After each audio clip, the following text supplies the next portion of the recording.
This is a game on table manners. Betty, our hostess, is having a few of her friends to her home for a birthday party. She has been to any number of little parties like this, but this is the first time she has given a party all by herself. Like everyone else, she thinks that her etiquette is perhaps not perfect, but good enough so that there are no glaring errors. She is proud of her table arrangement and thinks she deserves a word of congratulation. But the housekeeper must tell Betty she has noticed a few errors. A napkin is out of place. The butter knife belongs on the butter dish, not next to the meat knife. And a water glass. Small matters, but they are important when they show whether or not your habits of etiquette are correct. See if you notice right away when someone is incorrect or is definitely correct. Betty's confidence is shaken a bit, and she has doubts of her correctness. Should she have preceded her guests into the room? Is she directing them to their places properly? Should Betty have used place cards? The young man who is trying, too late, to assist Betty with her chair is Bob. It is his birthday that is being celebrated, and his host. He seems to feel at ease and just act as she always does. Notice now what a way of opening his napkin and putting her in his belt. Could that be all right? Bernie and Helen seem quite certain of the way they open their napkins and place them in a half fold in their laps. They seem to be really at ease. But then everyone is more at ease now that the party is really started. The main thing is that they should enjoy each other's company. Betty and Bob aren't worrying about their mistakes for a moment, but in the back of their minds they realize they will have to pay more attention to their manners. They know that the object of correct etiquette is not to make life formal and dull, but to make it fully enjoyable. There are reasons for each act of etiquette, as in a man's assisting a lady with her chair, or the order with which people are.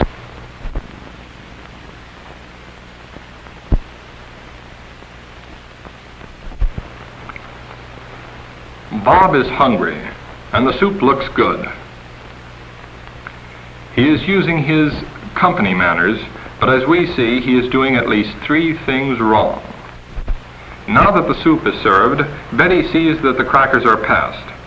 Floyd passes the crackers to Dorothea before he helps himself. Should he have helped himself first or not? Bob is eating before the others. What about that? Apparently the guests are waiting for Betty to pick up her spoon before they begin. Dorothy too starts, and they all But naturally the guests give no indication of having noticed any error on Bob's part, since that in itself would be impolite.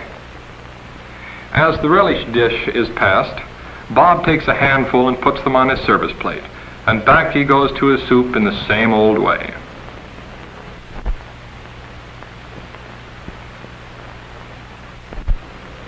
Then Bob notices that the others have placed their relish differently, and changes them from one plate to the other, knowing there is a reason, but what is it?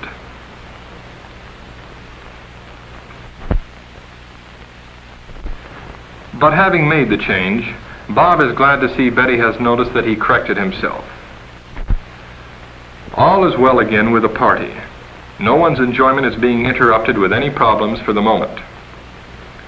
Betty now is running into some problems of her own, things that she hadn't thought of until now. That elbow on the table isn't one of her problems because she isn't even aware of it, but she is aware of the olive as a problem. Is there a correct way of eating an olive? Shouldn't you just pop it into your mouth and eat it? But then how do you take out the pit? With your fingers? And when you have the pit, where should you place it? Floyd seems to have confidence in his way, but also too many fingers. Betty thinks she might try Floyd's way. Betty hopes that she doesn't look as awkward as she feels. Now our hostess feels better about the olives, but right away she sees something else. Dorothy is breaking her celery before taking a bite. It has always been just celery. You ate it in whatever lengths you found it. Is it easier to handle in shorter lengths? And does it look like a smaller bite when you dip it in the salt and then bite off a portion? Bernie and Helen don't seem to be concerned with any problems. Bernie eats a radish and simply enjoys it, and he seems certain of himself. Helen is even tipping her soup plate for a last sup. Can that be correct? Certainly her manners aren't interfering with her enjoyment of the party. As host, Bob is expected to serve the meat course. At home, his father does the serving. It looked perfectly simple, and it is. But if you were in Bob's place, would you know positively what to do? Which serving implement should he use? Should he just go ahead as best he can?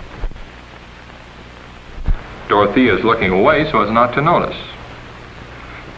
Bob still isn't sure of what to do, but he can't hesitate forever. That amount seems too much. A lady is not flattered by being offered a portion the size that might appeal to a hungry lumberjack.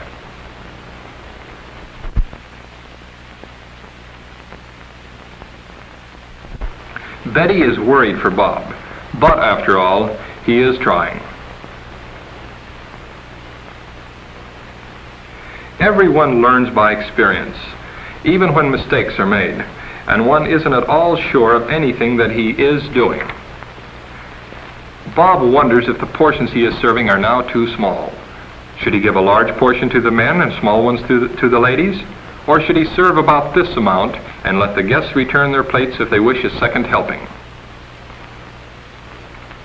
Now Betty is about to serve the salad. Some new questions are arising. Can she use the implements for serving the salad correctly? And what size should the portions of salad be? Is she offering too little? Is she getting a proper assortment? As Betty passes the plate, should she say for whom the plate is intended? Bernie and Helen act as though everything were going smoothly with them. And so really it is. In spite of Betty's worries, there are no mishaps. Floyd and Dorothea are enjoying themselves. Bob, you notice, is not starting first this time. He waits with the others for Betty to start. Here is the kind of fun that they all thought of when the party was planned, of having a good meal together and plainly enjoying one another's company. The errors that have been made haven't taken the fun out of the party, and we must remember to give them credit for all the things that have been done correctly. For every mistake made, a dozen things have been done correctly. Bob is feeling more confident of himself. He seems to remember that it is correct to use his knife for cutting lettuce or tomato if they are served in pieces that are too big for a proper bite. What do you think?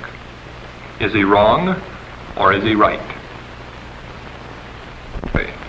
But the person with confidence isn't necessarily the person who is correct. Up until this minute, Betty has been confident that a person should butter his vegetables with his knife. But now that Betty sees Floyd buttering his with his fork, she isn't certain. She wishes she did know definitely. It seems safer to follow Floyd's example. If he is correct, then she will be too. Bob is swinging from one extreme to another. One minute he is uneasy, the next overconfident. Now he is forgetting even his company manners and is acting as he usually does, in telling one of his favorite stories. Dorothea and Floyd give him their attention when he is looking at them, but at the same time they manage to continue eating while their food is warm. Bob isn't letting the story interfere with his eating either. So let's try counting the number of obvious blunders. The waving of his knife and fork about. Talking with food in his mouth. Monopolizing the conversation. But it is an exciting story. It's about a trip up in the mountains. And then, uh-oh. This isn't the kind of an ending to the story that Bob had in mind. But it is quicker and maybe better. At least it stopped Bob from making any more mistakes. Betty, too, has discovered that she had forgotten a couple of items of behavior. She is thinking that perhaps she and Bob both need to be embarrassed a bit to make them admit that their manners aren't as good as they should be. Bob may be thinking the same thing, because he certainly looks as if he has decided to make a lot of changes. The others, of course, say nothing. Betty decides that the first thing for her to do is to regain her poise. Just act as though no errors had been made. But she will be more observing of her own manners and those of others too. Betty feels safe in her way of eating a roll and jelly. Is there anything in what Bernie and Helen are doing that would get your attention right away? Was there anything in the way he helped himself to more jelly? How about the way he holds his knife and fork? or the way he cuts his meat, and takes it to his mouth with his left hand. When you are eating meat, do you take the meat to your mouth with the fork in your right hand or your left? Is there a question of correctness here? Helen is also using her left hand. Betty holds the fork in her left hand while cutting the meat, and then passes the fork to her right hand for placing it in her mouth. This is zigzag eating. She has noticed that the British and continental people usually use their left hands. But now that she is beginning to take her manners seriously, she wonders if there is a matter of correctness involved, or whether both ways are equally correct. One way American, the other European. Betty wishes she were as certain of that point as she is of how her knife should be placed. Bob has never heard of zigzag or continental ways of eating meat, but he is on the watch out for such things now. And as soon as he notices what Betty is doing, he is ready to follow her example, whether she is right or wrong. He uses his left hand all right, even if he does take an oversized bite. Bob congratulates himself on trying a new way. He and Betty have a lot to learn. At least there are no further mishaps as the meat course is finished and the table cleared for dessert. Bob is happy now and is proud of himself.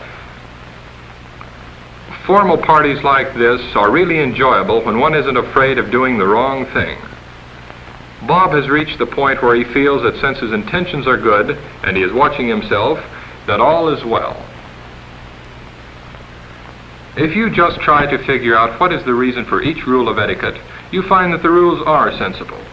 After all, correct manners are simply the way one person shows his consideration for another. In other words, proper manners are your way of showing common politeness. As far as Bob is concerned, this is the best birthday he has ever had. And to top it off, a big birthday cake that Betty had made for him. He really appreciates this. For the cake is a symbol, like the whole dinner, of friendship. A very delicious symbol of the regard that Betty and her friends hold for Bob, particularly Betty. The lighting of the birthday cake with candles is an old custom, and so is the blowing out of the candles. But do you suppose the placing of the candles at the side is a modern touch of avoiding possible germs being blown on the cake? Serving the meat course upset Bob. Apparently serving the cake has its difficulties too. Our hostess isn't certain that she should be helping Bob. She worried about leaving the table to bring in the cake in the first place. Betty wondered if the serving should be left to the housekeeper. What would you say? There is no denying that Bob needs help. He is having trouble with the serving implements again. Do you think he might be able to figure out from the shape and the size of the blades which to use? Cutting and serving your own birthday cake would seem to be a pleasure, but could you actually do this any more gracefully than Bob is? Betty's help may not be as great as she thinks. What of her reaching in front of Bob, and about her placing the dessert forks? Are these correct? Bob accompanies Betty to her place, assisting her with her chair before resuming his serving. He is at least trying to change his habits.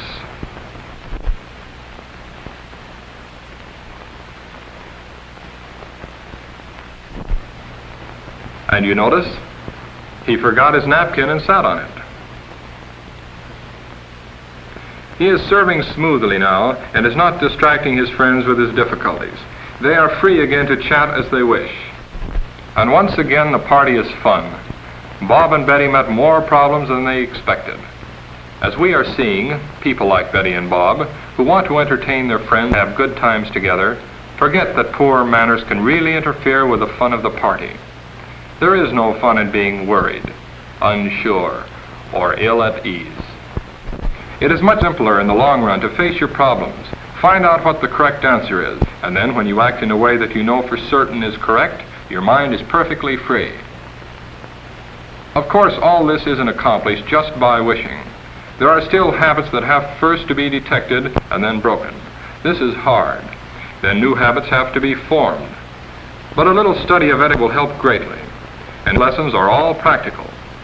Once you have formed correct habits in your manners, you will find that they give you a sense of confidence. That is a reward in itself. Our party is ending, but let's hope that for you it is, in another sense, just a beginning. As you think of Betty and Bob and their problems, compare your own manners.